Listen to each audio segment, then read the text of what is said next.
Assalamualaikum warahmatullahi wabarakatuh. Hello students, how are you?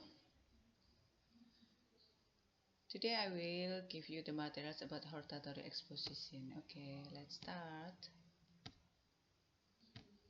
Jadi, kalau semester 1 kemarin, semester 5 kemarin kalian telah mempelajari tentang eksposisi tapi bentuknya analytical. Untuk semester ini kalian belajar tentang hortatory eksposisi dan ini masuk dalam ranah bahasa dan sastra Inggris atau bahasa Inggris lintas minat. Nah, perbedaannya adalah kalau di analytical kita menggunakan thesis atau isu, kemudian argumentation atau argumen ya. Bagian akhirnya adalah conclusion saja. Kalau di dalam hortatory eksposisi ada bagian yang disebut recommendation. Recommendation itu semacam saran.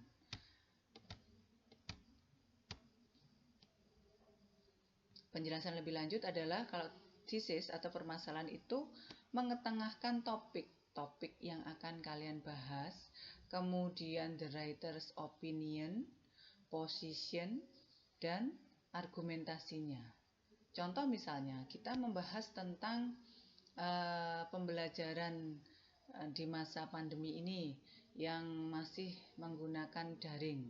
Nah, di dalam topik atau permasalahannya kalian bisa menjelaskan apa sih pembelajaran daring itu, kemudian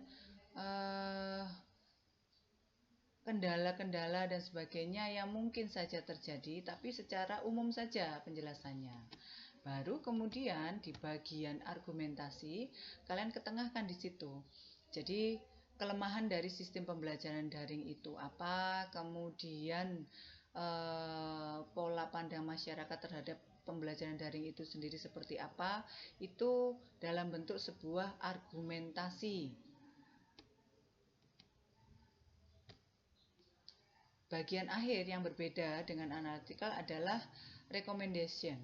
Jadi kalau analytical isinya hanya sekedar kesimpulan atau conclusion, kalau di dalam hortatory exposition bagian akhir ditutup dengan recommendation, rekomendasi atau semacam saran terhadap topik yang kita ketengahkan.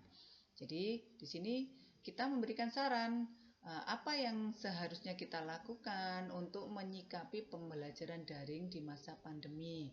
Mungkin kita enjoy, sehat, senang, dan sebagainya.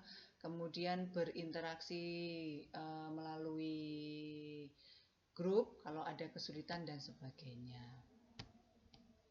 Nah, beberapa conjunction atau kata penghubung yang bisa digunakan di dalam sebuah eksposisi, diantaranya adalah temporal conjunction. Ini contohnya adalah since, then, meanwhile, until itu sampai dengan, kemudian firstly, secondly, misalnya before, sebelum, next, kemudian, dan sebagainya. Casual conjunction. Casual conjunction itu contohnya consequently, sebagai akibatnya, otherwise, thus, jadi, ya, so that, sama ya artinya jadi begitu. Kemudian connective adding information. Connective adding information itu misalnya informasi yang kita tambahkan di dalam sebuah argumentasi. Dalam bahasa Indonesia contohnya lebih lanjut lagi, selanjutnya, dan sebagainya. Itu contoh dari connective adding information. Kalau dalam bahasa Inggris kita menggunakan in addition, further, furthermore, dan sebagainya. Nah, bagian akhir adalah kata penghubung yang memiliki arti kontras atau berlawanan. Di sini contohnya adalah however, in contrast, in comparison, instead of, on the other hand, di sisi lain, on the other hand itu ya. Instead of sebagai gantinya, in comparison sebagai pembanding. Nah, itu namanya kata penghubung yang memiliki makna kontras. Oke. Itu yang bisa saya sampaikan pada pembelajaran kali ini.